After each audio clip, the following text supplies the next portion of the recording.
Hello everyone and welcome back to the channel, and this week we're testing the Range Rover Vogue SE, and I think you'll have to agree with me, it does look a stunner with this grey metallic paintwork and these 22-inch alloy wheels. Now the Range Rover itself is one of the most iconic and easily recognisable luxury SUVs on the road today, so we're going to see how it's fared over a week of testing. So join me in the rest of the video when we find out how this Range Rover has done.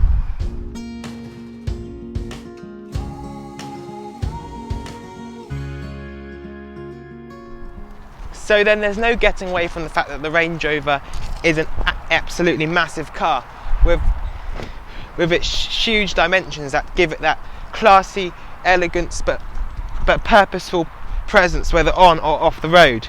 This is particularly aided by the colour scheme of this car.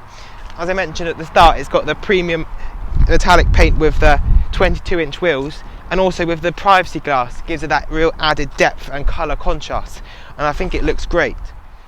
Round the back of the Range Rover, it's distinctively a Range Rover and there's no question about it, with the classic style Range Rover rear lights, the badging across the back just below the rear window, and it looks great in this particular model because it's all blacked out.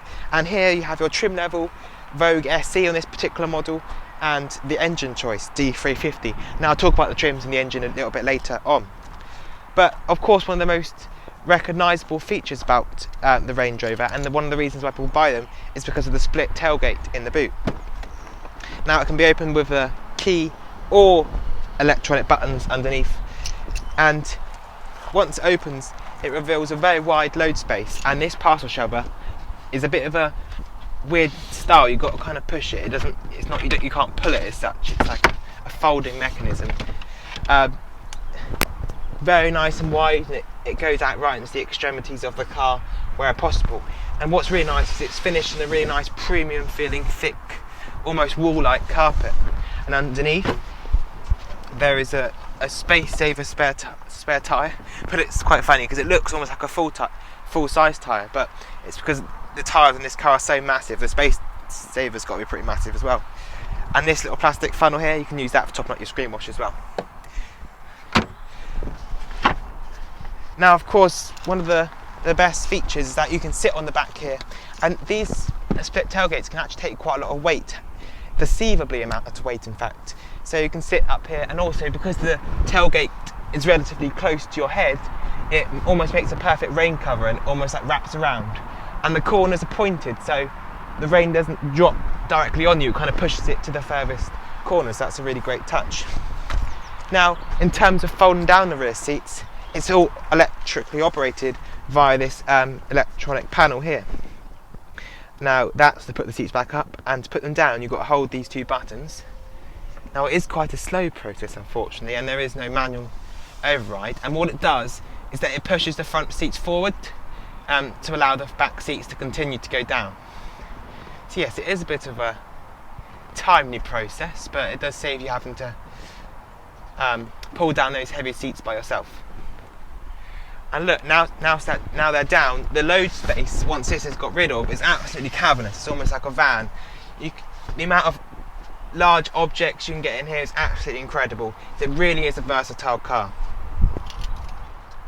Now let's talk about the engine on the Range Rover. The bonnet releases on the passenger side of the car, and the latch, it's not really a latch as such, it's more of a button that you hold, which is a bit different, but I suppose it's actually quite good. You just push that up.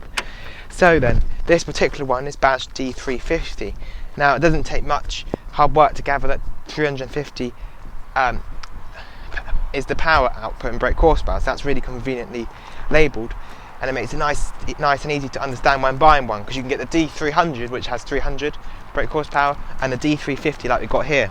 So it's a 3 litre diesel, and I think Range Rover is 3 litre diesel has been renowned for its smooth and refined power delivery, and this modern example here is no exception. Now in terms of 0 to 60, it will do that in just under 7 seconds, and now for a car that weighs as much as a Range Rover does, I think that's very impressive. Now in terms of fuel economy, it has a claim of about 30 miles per gallon.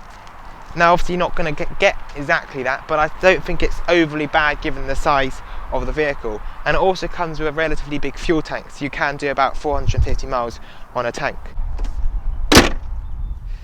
Now, of course, it wouldn't be a Range Rover test if I didn't talk a little bit about the off-road capability.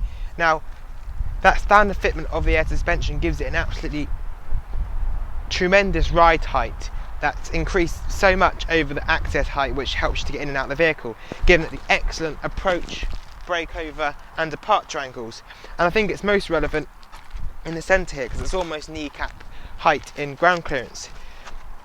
And having the air suspension and also Land Rover's tremendous commitment to off-road capability is why this Range Rover can wade through 900 millimetres of water, and that also applies to those of the PHE plug-in hybrid variant as well. So that's really great. The fact that the electrification of the plug-in hybrid model does not affect its off-road capability in any shape or form, and in fact it actually gives it a little bonus if you opt for the PHEV, because it gives it that nice low-end torque. As with all Land Rover and Range Rover products, the Range Rover comes with train response as standard. Now, if you specify for a Vogue SE or above, so that's the Vogue SE or Autobiography or the Special Edition models, that comes with a standard fitment with a train response too. Now, what that does just makes off-roading a little bit easier, again, over the standard train response system, as that gives you this auto setting here, which sets the car to where the car determines what terrain it's on itself, and adjusts the four-wheel drive system and the suspension accordingly, which is really great and makes it much easier for off-roading. And of course, if you do want to select your mode yourself, you've got your on-road settings such as dynamic, eco, normal, and your off-road settings such as grass, gravel, snow, mud, ruts, rock crawl and stuff like that. You've got everything is determined through this bottom screen. But on the top screen here, it's got some other great off-road functions. So if I press this little button here, if you've got off-road information, and you can see here where the wheels are pointing and the suspension travels. If one of the wheels are off the ground, it will indicate that, and whether your differentials are locked as well. And you can view your hill, incline, compass and everything like that. And one of the best things is the camera, because this particular car's got the optional 360 camera. Now, not only does it have that screen there to help you parking, but it has these individual screens where you can select where you want to view. So here, for instance, you can see exactly where the wheels are, which just makes it so much easier when placing it through narrow off-road situations. So it's all this technology just helps this car being one of the best off-roaders money can buy. Now, the back of the Range Rover is an absolutely excellent place to spend time. Now, one of the main reasons for that is, unlike many SUVs, it's got so much glass with the windows nice and low, giving you a great view out, and also the great visibility not only helps driving but also makes it a much more pleasurable space to spend time. Now, of course, that's aided again by this panoramic sunroof from this particular model. But when you're in here itself, it is a lovely place to spend time in, as the leather is super soft like it is at the front, and you've got individual climate control on this model, USB ports, Meridian sound system with premium looking metal finished speaker inlays, detailing on the door handle, and on this particular model you can also recline the rear seats as well, and it just makes it an absolutely impeccable place to spend loads and loads of time in, going up and down the motorway or wherever. But one of the most best features about this car is the fact that there's no transmission tunnel at all, so it's completely flat. So that means it doesn't matter which seat you're in, you get an equally comfortable ride in every single one, and that can't be said for many cars at all.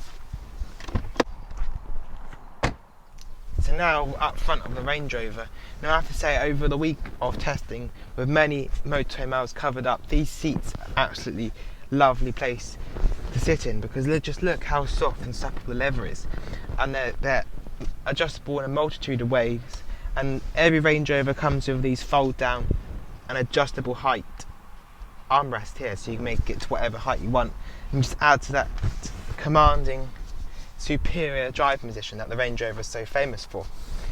Now, in terms of material quality, now I'm very impressed, because Land Rover and Range Rover don't have the best reputation, but as far as this car goes at the moment, it feels very well built together, and it's hard to find a single poor quality bit of material. The only thing I've potentially found is that sounds a bit hollow when it shuts, but yeah, that doesn't really matter at all.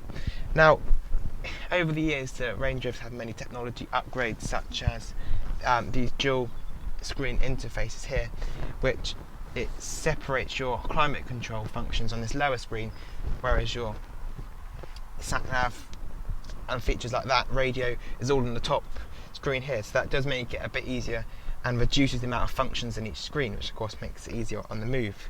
However, what we would like to see is some tap feedback on the buttons on the screen, because cars like the Audi Q8, which we tested, just made it easier and less distracting to take your eyes off the road. But really, you get used to it and it's not a problem at all. Now, it's also a nice feature because it comes with one of the few cars in this modern day and age that comes with 2 sun visors, so you can really block the sun out, which is really cool. And yeah, I think it's a Range Rover. It gives that luxurious feeling that you'd expect and some more. It really is a very nice interior. And in terms of practicality wise, you've got a couple of cup holders here which hold your cups in nice with these grips. If you push this back, you're greeted with more storage under there with another charging point, which is nice to store hidden items out of the way. And in here, on this particular model, you've actually got a cooled centre console, almost like a fridge, so you put drinks, chocolate, whatever you want on a hot day and it will keep it nice and cool. So that's a really great point, and that's something Range Rover's had for years, so it's nice to see that even the latest models still keep that heritage and that luxury feature. So yeah, it's an impeccable place to spend time in the front.